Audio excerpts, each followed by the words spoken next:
Hello friends, parenting is not easy. Good parenting is hard work. So what makes a good parent? A good parent strives to make decisions in the best interest of the child. A good parent does not have to be perfect. No one is perfect. No parent is perfect. No child is perfect either. Keeping this in mind is important when we set our expectation, but it doesn't mean that we shouldn't work towards that goal. Set high standards for ourselves first and then our child second. We serve as a role model to them. So here are 9 tips on learning effective parenting skills. Many of them are not quick nor easy, and probably no one can do all of them all of the time. But if you can keep working on them, even though you may only do part of these some of the time, you will still be moving in right direction. So first and foremost point is modeling. Walk the walk. Don't just tell your child what you want them to do. Show them. Human is a special species in part because we can learn by imitation. We are programmed to copy others' actions, to understand them too, and to incorporate them into our own. Children in particular watch everything their parents do very carefully. So be the person you want your child to be. Respect your child. Show them positive behavior and attitude. Have empathy towards your child's emotion, and your child will follow suit. Second tip is loving. Show your love. There is no such thing as loving your child too much. Loving them cannot spoil them. Only what you choose to do in the name of love can. Things like material indulgence, leniency, low expectation and overprotection. When these things are given in place of real love, that's when you'll have a spoiled child. Loving your child can be as simple as giving them hugs, spending time with them and listening to their issues seriously.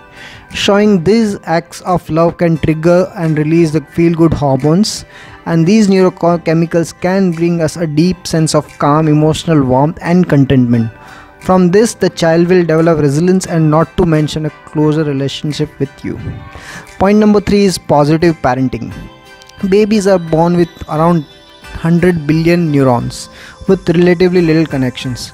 These connections create our thoughts, drive our actions, shape our personalities and basically determine who we are. They are created, strengthened and sculpted through experience across our lives.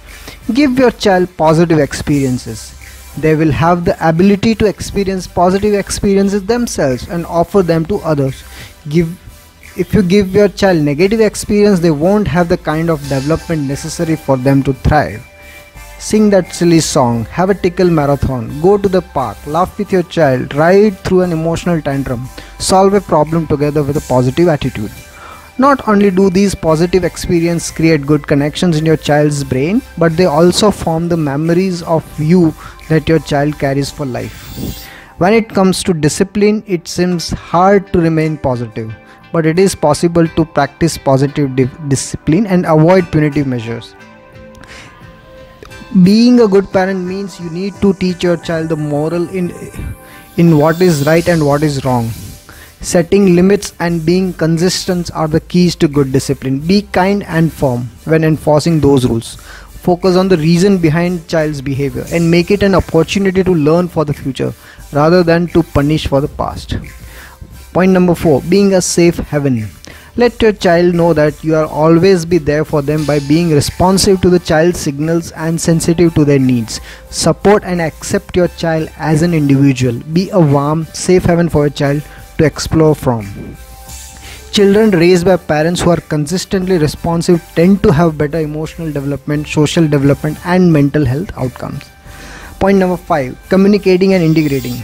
So most of us already know the importance of communication. Talk to your child and also listen to them carefully. By keeping an open line of communication, you'll have a better relationship with your child and your child will come to you when there is a problem. But there's another reason for communication. You help your child integrate different parts of his or her brain. Integration is similar to our body, in which different organs need to coordinate and work together to maintain a healthy body. When different parts of brains are integrated, they can function harmoniously as a whole, which means less tantrums, more cooperative behavior and more empathy. To do that, Talk through troubling experience. Ask your child to describe what happened and how he or she felt. You don't have to provide solution. Just listening to them talk and asking clarifying questions will help them make sense of their experience and integrate memories. Point number 6. Your own well-being. Pay attention to your own well-being. Oftentimes, things such as your own health or the health of your marriage are kept on the back burner when a child is born. If you don't pay attention to them, they'll become bigger problems down the road. Take good care of yourself physically and mentally. Take time to strengthen the relationship with your spouse.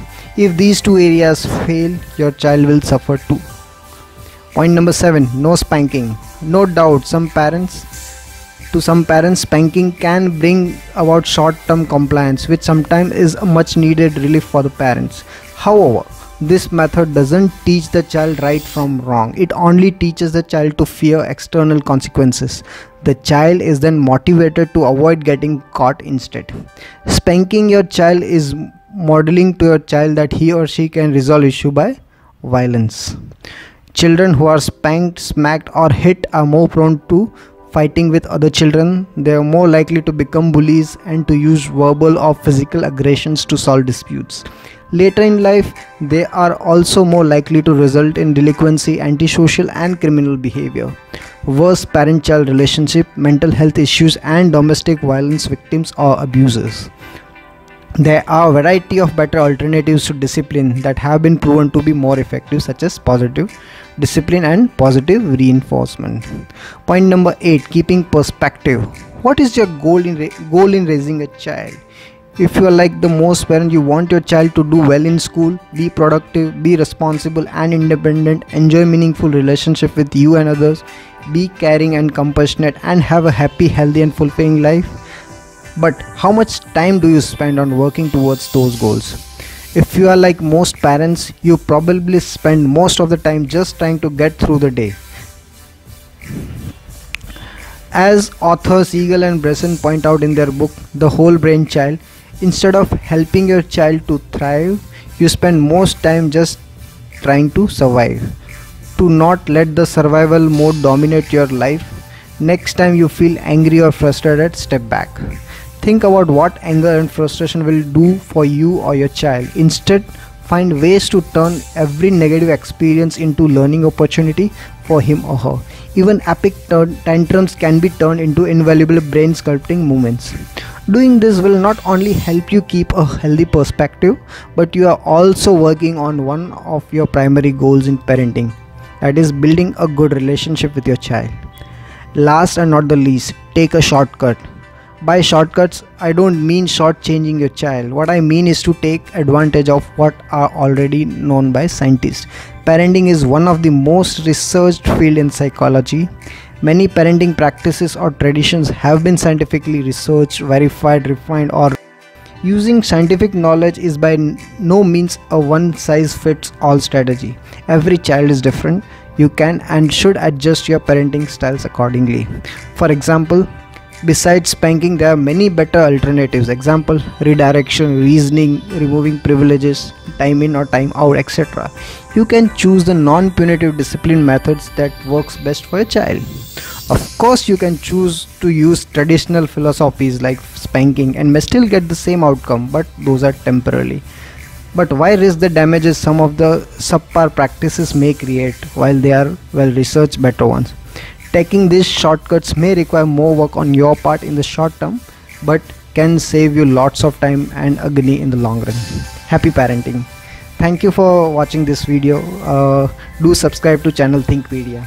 Thank you very much.